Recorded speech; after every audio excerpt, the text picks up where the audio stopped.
அனைவருக்கும் வணக்கம். Indian airlines IC-814 என்ற பயணிகள் விமானம் 1999 டிசம்பர் மாதம் 24 நேபாள் தலைநகர் காட்மண்டுவிலிருந்து ஆப்கானிஸ்தானின் காந்தஹார் விமான நிலையத்திற்கு 154 பயணிகளுடன் கடத்திச் செல்லப்பட்டது. அது தொடர்பான ஒரு சம்பவத்தை வைத்து நெட்ஃப்ளிக்ஸ் OTT தளத்தில் காந்தஹார் விமான கடத்தல் IC-814 இந்த வெப் சீரிஸ் ஒளிபரப்பாகி வருகிறது. அது பெரும் சர்ச்சையை தற்பொழுது கிளப்பி மத்திய அரசு சம்மன் அழைத்து விசாரணை நடத்தும் அளவுக்கு சென்றுள்ளது.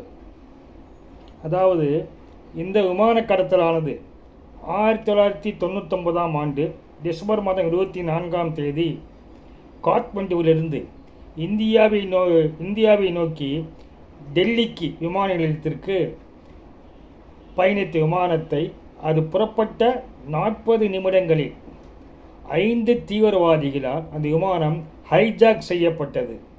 அதன் பிறகு அந்த விமானம் அங்கிருந்து புறப்பட்டு பஞ்சாபில் அமிர்தசரஸ், லாகூர், துபாய் என சுற்றி வந்து மறுநாள் 25 ஆப்கானிஸ்தானின் தலைநகராக காந்தஹாரில் தரையிறக்கப்பட்டது.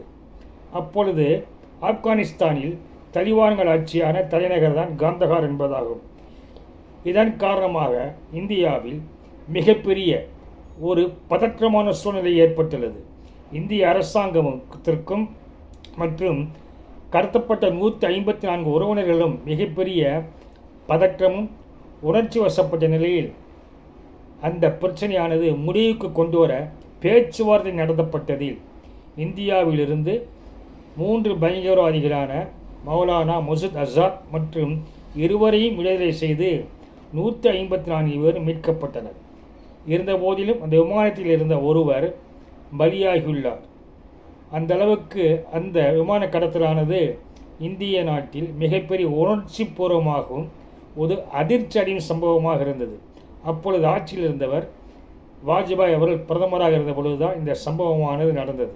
அப்பொழுது நடந்தது ஒரு கூட்டணி ஆட்சியில் விருந்து செயல்பட முடியாத நிலையில்தான் பேச்சுவார்த்தை நடத்தி அத்தனை பயணிகளையும் உயிரிடம் மீட்பதற்காகத்தான் 3 தீவிரவாதிகள் விடுவிக்கப்பட்டு மீட்கப்பட்டு வந்தனர்.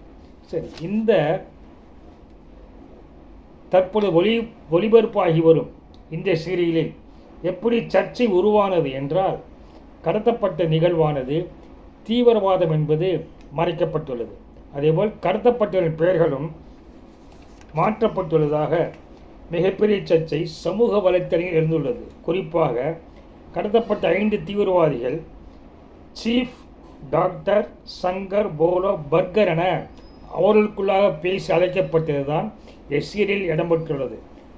அது நடந்த நிகழ்வென்றாலும் உண்மையில் கடத்தப்பட்டவர்கள் யார், அவர்கள் பெயர் என்ன என்பதை இந்த சீரியலில் கேப்ஷனாகவும் ஒளிபரப்பு செய்யவில்லை, மேலும் ரைடராகவும் ஒளிபரப்பு செய்யவில்லை என்பதுதான் மிகப்பெரிய சர்ச்சை உருவாக்கியுள்ளது. அன்று கடத்தப்பட்ட பின்பு இந்திய வெளியுறவுத்துறை அமைச்சகம் வெளியிட்ட ஆவணங்களில் கடத்தப்பட்ட 5 பேரும் பாகிஸ்தானில் செயல்படும் ஹர்கத்துல் முஜாஹிதீன் என்ற அமைப்பைச் சேர்ந்தவர்கள்.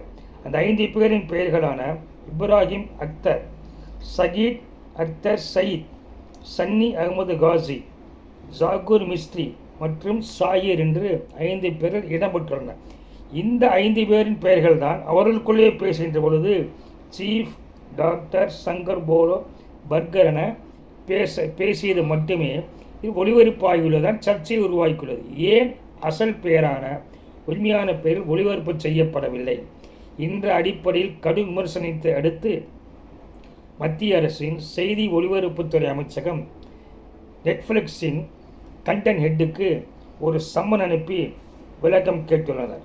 அதன்படி நெட்ஃப்ளிக்ஸின் கண்டென்ட் ஹெட் மோனிகா சர்கில் என்பவர் மத்திய செய்தி ஒளிபரப்புத்துறை செயலாளர் மற்றும் அதிகாரிகளை சந்தித்து பேசிய பொழுது அவர்கள் கடுமையான டஃப் கொஸ்டின்ஸை அவர்களிடம் எழுப்பியுள்ளனர்.